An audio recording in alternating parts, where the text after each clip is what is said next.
Hey friends, I spent the last 7 or so years learning different metaphysical practices. I just counted them up. It's more than 55 at this point. Trying different metaphysical experiments and experiences, from learning healing techniques like Reiki and crystal resonance therapy and the Bengston method to practicing what you might think of as superhuman abilities like telepathy and telekinesis and time travel, to exploring altered states of reality, altered states of awareness through lucid dreaming, psychedelics, chanting, different shamanic practices.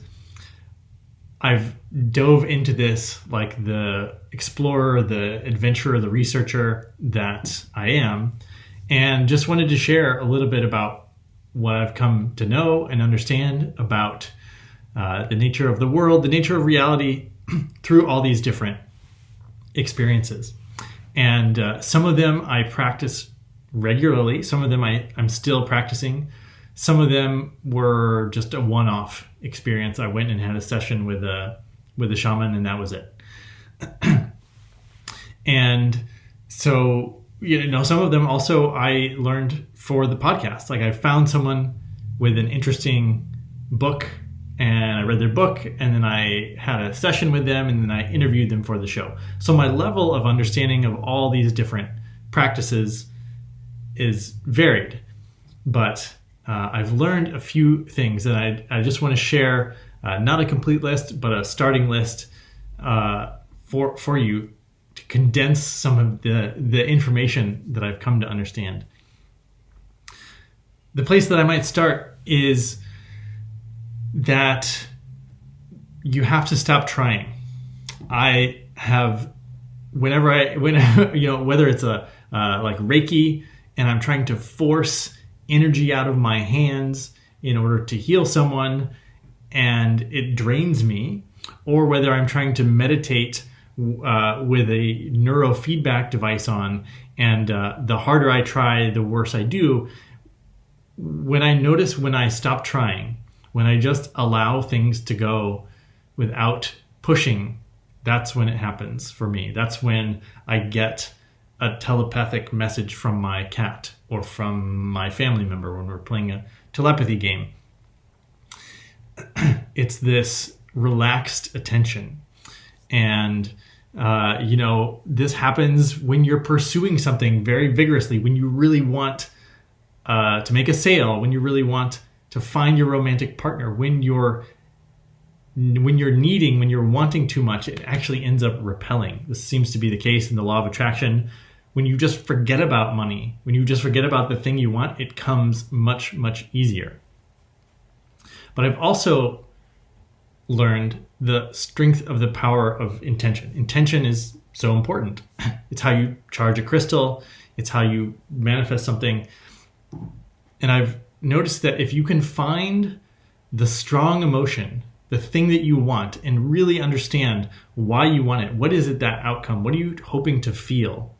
And then imagine that future feeling.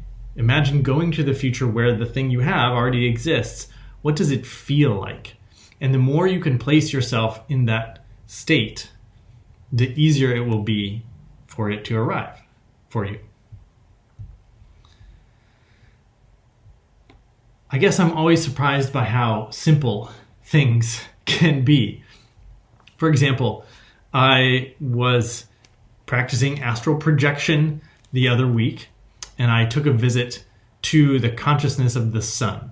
And I was asking the sun for advice. I often get to ask a question when I go interact with these different elements of consciousness around the universe. And I was asking for advice, and I said, I have this new crystal. I happen to have it right here on my desk in this special pouch. I have this new crystal. What should I do with it? Here it is. For those of you who are on video, I'm holding it up. What should I do with this crystal? And the answer was, do whatever you want. Whatever you want to do with it. What do you think you should do with it? And at first I was a little aggravated, a little frustrated. Like, why don't you give me some clear instructions? Give me a step-by-step how to use it. What's the biggest benefit? But then I realized that's, why don't I just decide that? Why don't I say, here's what I want to do with it? I want to use it to practice healing people, or I want to use it to make something more beautiful. I don't know. But I get to decide. So it was permission for me to just decide what I want to do with it. And if that's different than another person or another consciousness, that's okay. One thing I've been playing with recently is seeing myself through someone else's eyes. Like if we're eating dinner together, like actually imagining looking across the table at myself. And this is a little exercise that I came up with to begin to understand, to begin to have the experience of what it's like to really know that we're all connected. And because that phrase, we are all one, is so hard to really wrap your mind around. It's hard for me to wrap my mind around what that actually means.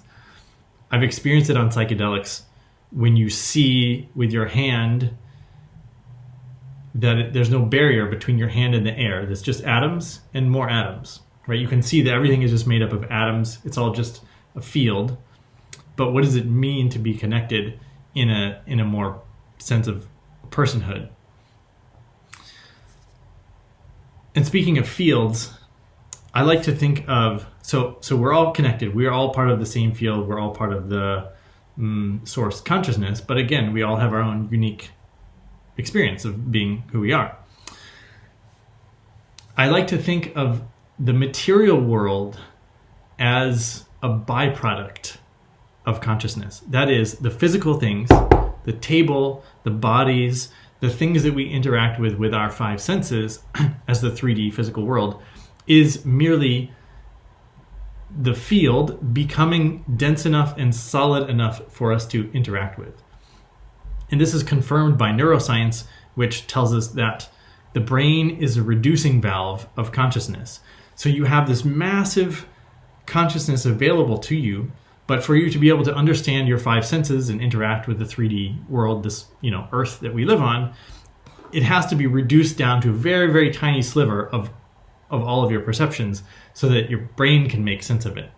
So, as my mentor likes to say, imagine you're the tip of your own pinky finger, and that is your awareness as the 3D state. But there's so much, and it has to be condensed down.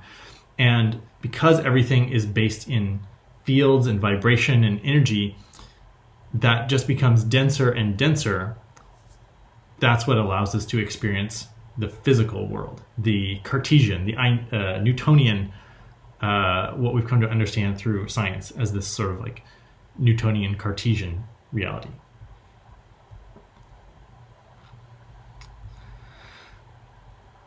I've noticed that I do some of these practices for a long time. I've been doing a dreaming practice for 6 years now, and I very rarely get lucid dreams.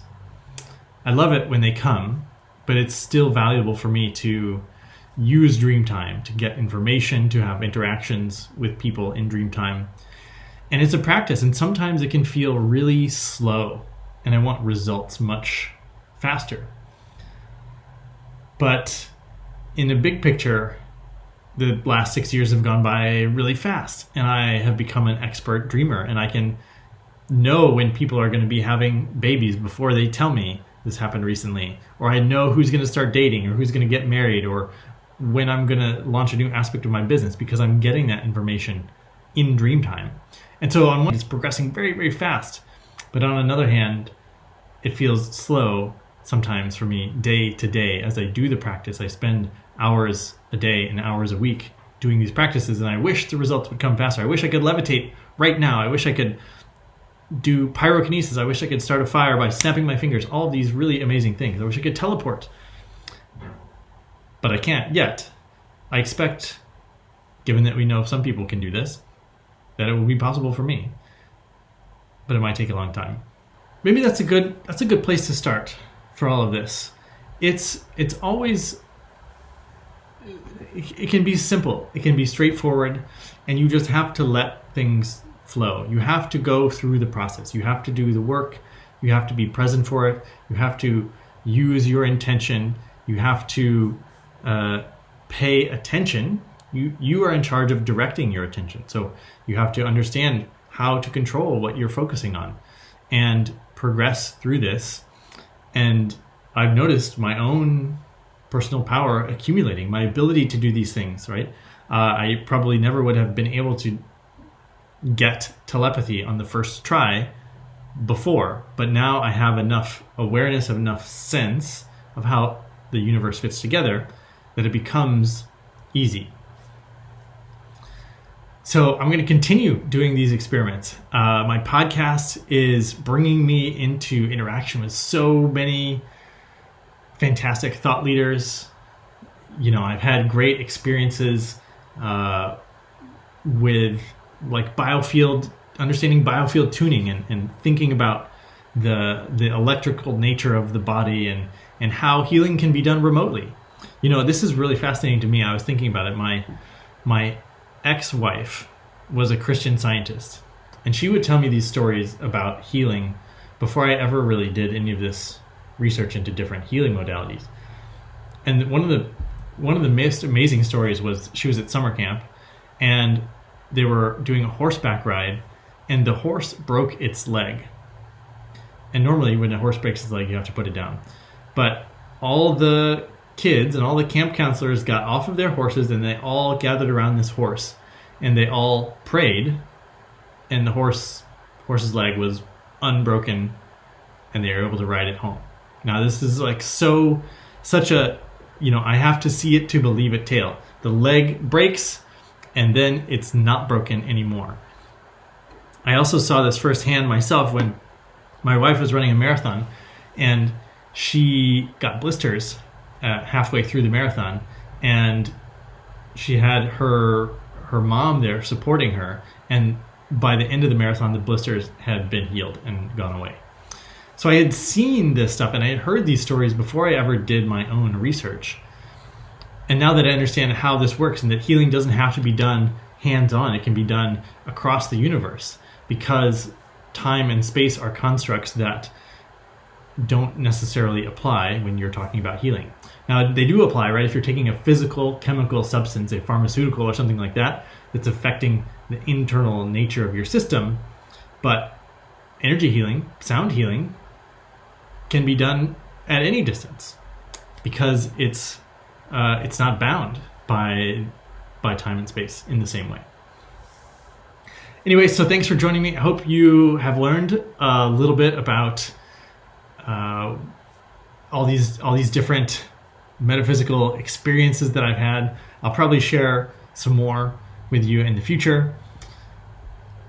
But your takeaways today, let's see if I can come up with these on the fly. It's simple. Think of everything as yourself. Do the work, but don't force it. Relax the tension, and this is what it will take, and you will uncover your own superhuman abilities. You will feel connected. You will feel exactly how you want to feel. This is how you move to being a version of your ideal self. Thanks for joining me. I'll see you next time.